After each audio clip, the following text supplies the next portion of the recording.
Hi hello வணக்கம் நமஸ்கார். நான் RV பேசிட்டு இருக்கேன். எல்லாருக்கும் வணக்கம். Welcome back to another video. First நான் சொல்ற சிச்சுவேஷன் உங்க மைண்ட்ல ஏற்றிக்கோங்க. எப்படின்னா உங்களுக்கு ஒரு ஸ்கூல் ஃப்ரெண்டோ இல்லைனா காலேஜ் ஃப்ரெண்டோ ஒரு பெஸ்ட் ஃப்ரெண்டோ உங்க கூட இருக்கான். எப்பவும் நீங்க எங்க போனாலும் உங்க கூட தான் இருப்பான், எங்க சுத்தினாலும் உங்க கூட தான் சுத்துவான். திடீர்னு ஒரு நாள் உங்க கூட ஆடணும், எங்கடா போனா இவ்வளவு நாள் கூட இருந்து திடீர்னு காணோம். நீங்க தேடி பார்க்கீங்க. கடைசியில பிரேக் டைம்ல போய் பார்த்தா கேண்டீன்ல தனியா உட்காந்து சாப்பிட்டுருக்கான். தனியா சாப்பிடறானா இல்ல வேற யாரு கூட சாப்பிடறானா, ஆனா உங்களை விட்டுட்டு போய் சாப்பிட்டு இருக்கான். நீங்களும் அவனை பார்த்துட்டீங்க, அவனும் உங்களை பாக்குறான். அந்த சிச்சுவேஷன் வர போறதான் இந்த சாங்.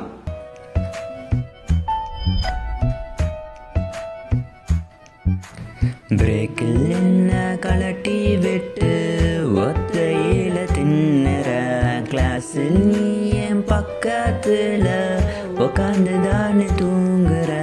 ஒரு பப்ஸ் 10 ரூபாதானு வாங்கி தந்தா என்ன குறைஞ்சா போவ. என்ன பாவம் செஞ்ச சொல்லிடலாய், என்ன சொல்ல போகிறாய், நீ என்ன சொல்ல போகிறாய். ஃப்ரெண்டாடா நீ இப்படி பன்றி நியாய